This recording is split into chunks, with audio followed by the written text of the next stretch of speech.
le nei teimi o le taeao, le awo mātou whaatasi, ma le tamaitai, po le sunga fo'i a Telesia Faafoi, le Operations Manager o le company o le LifeStone, i le nei taeao. E whaatalo whātu ai Telesia, thank you for being with us this morning. Whaaftai te le lava fo'i mo le awanoa, Radio Samoa, e whaatola fo atu fo'i, i le paia ma le mamalu o le tātou atu nuupele o Samoa. Telesia whamulmole, e mawhaingana e whalau tele mai, o le ale company o le LifeStone, au ana whia fo ina amatai le tautautua. Ia whaaftai lava mo le fesili. Ia e mua lava o na avelevi inga ma le whaaftai le atua, pe a maua lava se awanoa a mene. Ia o LifeStone o le ingo le nei pisinisi. Ia mātou te whaatauina o maa whaamanatu po headstones i New Zealand nei ma le Pasifika. Ia ma Australia. Na amatalia le nei pisinisi pe a ma le 5 tausanga le susunga ia Dane malana whaletua o sana Gutenberg. Ina ua maliu se tasi o la alo. Ia a o tā pena le whaamoemoenga mo le maliu ma le maa o si o la alo. Ia sa whetea i la ua ma whaafeita auli i le nei industry. E pewa a vele nei teimi o mawhatianga mo ainga. Ma teimi wa whaonga i isi pisinisi le awano e whaatau ai o maa i se tautonga tā. Ia masale ai fo i se alofa mo tātou ainga o lo mawhatia. Ia o a vea i lea ma le awanoa ua manatu ai la ua e mana o mia se pisinisi mai tangata Pasifika mo tangata Pasifika. O le alana a matalia i le LifeStone i le lua afe se fulu ma le valu, sa a mata i le la fale, na manui le whaasolongo o le la ua pisinisi. Ia whaasolo i foloa man tatala i loa, ia le fale o loa i le maangele town centre, i le lua afe lua se fulu ma le tasi, ia ma le teimile nei o lo ia le fale o loa i Papatoetoe. Wow, Telesia, so asa o lo whaalongo e le ngata o New Zealand nei, au Australia lea o lo o mawai le tautua le LifeStone. Ia o le LifeStone, ia sa amatalia online, sa mawhai ai o na whaauau le au-aunanga i te tono New Zealand nei. Ia mai toa telefoi o tātou ainga o lo o iai i Australia, whaapea foi Pasifika lo iai Samoa, tonga maniwe, ia o le nā foi lo mawai le au-aunanga i nei atunu ona o le mawhai o na awala i lunga o le online. Mana, ia lea tautua a Telesia now, e tele businessi whaapene ma company i te tono New Zealand ma Australia, a o le ale ese nga, o le ale me ese mai ei le LifeStone, ma isi company nei. Ia, o le nei businessi na amata tangata Pasifika mo tangata Pasifika, o le nganga lava ia ina ia maua se fesoasoani mo tātou tangata. Maule nei foi pisinisi, ia mātou te fia lava e au auna mo tātou Pasifika, wawa tātou e loma māsani tū maanga o tātou lava ia tangata. O le melea e maua ele naunau tainga, ina ia maua e se fisosoani mo tātou tangata Pasifika, tangata Samoa, tonga, niue, laulu tonga ia whaapea foi maoli. So se tangata lava e whaonga ina le au aunanga le LifeStone, o le ase mea o le whaamalia ina i le nā tangata? Ia, o le awala mātou te fia fesosoani atu wai o tātou tangata, o le iwa aso nei wa taungata foi le soifuanga.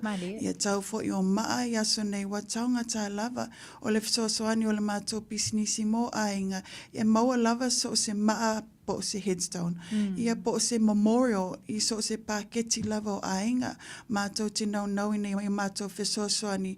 Ia whaatino lava i ainga se memorial e mawhai o na lato maua i le lato paketi. Mo se whaataita inga mātou te whaia headstones. We do customized headstones for any and all families. There is no restriction i le tamawhainga leo o customized headstones. Mātou te whaia fo'i ia memorials known as life markers and plaques. E eilea mo paketi o ainga lato te le mawhaia ia headstones. Ono le tau o le newa i taimi. Mawhai la ona lato whaatawina. Ia se memorial o se life marker po se plaque. Ia tau ana whaatino ai ma whailo ai le lato tangata o lo ta oto i le cemetery tulo. Ai ma whailava ona lato whaatino pele lato ngaluenga o se lato maa ia wa tali tonu o tātou lo masila fia le nei vai tau le taungata o maa male soifuanga. Malie. Now, o ani vaenga o whaamoemoe ina ia au sia mo le lumanai. O ani, what do you hope to achieve? What does LifeStone hope to achieve? Ia o le nono ta inga lava mo LifeStone ina ia mātou o atu le mātou pisinisi po le mātou fesoasoani. E le ngata na o nei I New Zealand ia ai meise lava o le Pasifika ia whaapea fo I ma Australia ia matua atu o a mātou talitonu ia toa tele o tātou tangata Pasifika o lo au maui atunu ese I o le anganga lava ina ia wha o atu le fesoasoani ai lātou ia le ngata fo I lea telo I lātou lo o nofo I whafo atu o New Zealand ia lo iai peo lātou a inga tutonu o le nei atunu ia o nisi o lātou ua wala awina e le atua ia e mawhai fo ina maua se fesoasoani le fesota inga mai lātou lo e whafo atu e mawhai ona mātou whai le maa mo I lātou a o iai pe I lātou nofoanga e mātou te whaatino le I New Zealand nei mo se whaataita inga ia tele o tātou a inga o lo nofo I Amerika ia ma Australia ia o lātou a inga o lo iai pe I nei ia a iai seisi o lātou ua wala awina o lo iai nei New Zealand ia mawhai ona mātou fesota I mai lātou lunga le online e whaatino pelenga luenga ina ia maua se e maa mo lātou ainga ma whaatuina le tutono cemeteries. So we also offer the service of being able to support families who are overseas, who have loved ones who have been called and buried here, but they still want to have the headstone done on their behalf. So we can do that for them while they are still overseas. We can act on their behalf to have the stone customized, completed and installed in any cemetery in New Zealand.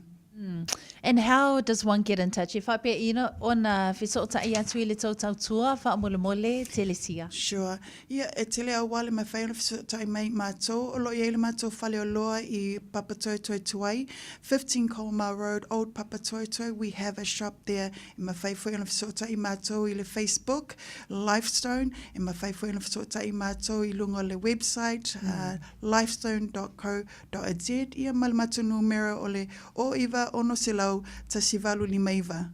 E iei si vaenga te fia saunoa iei ai lek mai e tātala noanga wha mole Telesia. Whaftai mole awa noa. O le nono ta inga lava o LifeStone ina ia whao atu le mātou fisosoani a inga uma lava o le Pasifika e mana o mia fo I se fisosoani so se paketi lava o se a inga lo iei whatever budget that you may have because we understand that times are tough, especially with the recession coming through. We still have to honor our loved ones by way of their headstones or memorials and we want to offer our support. We offer all sorts of memorials, whatever the budget for families, and we also offer our pastoral care because in this industry we understand that our Pacific people are passionate people. We understand the value of family and so we offer pastoral care to our families to ensure that as they go through this process of honouring their loved ones by getting their headstones completed, we want to support them because the other unique thing about LifeStone is that we have a lot of families that come into our service. A lot of people know the Lord, but they don't know the Lord. And so that's one of the uniqueness that we have is that we offer the pastoral care. We pray for these families. We help these families through their journey of loss or losing a loved one. And we help them in this process so they can find some healing. And it's a great opportunity for us to share the goodness of God, not only in our lives, but even if we can in some way, shape or form, share that love of God into these families that hopefully they'll find closure and they can move forward. Malo sa no Telesia. O le ale tanu mera e whai ua le tātala noanga wha mole? O le o iwa ono sila o iwa ono sila tasi walu lima iwa. That is our phone number at LifeStone. Mana ia Telesia whaaftai lava mo le talanoanga ma le whaawa noa ino lo teimi le nei tai au manuia lava le lava singa o le aso whaaftai le whaatai smai. Whaaftai tele lava radio Samoa whaamanuia le atua le tōtau mawhainga. Tai lava Telesia, talanoanga nama Telesia Faafoi le Operations Manager o le company LifeStone awa lava le tautua I le ngata mo le tātou atunu o Samoa o tangata anu o Samoa I New Zealand nei ai mei se foi o le tautua mo tangata Pasifika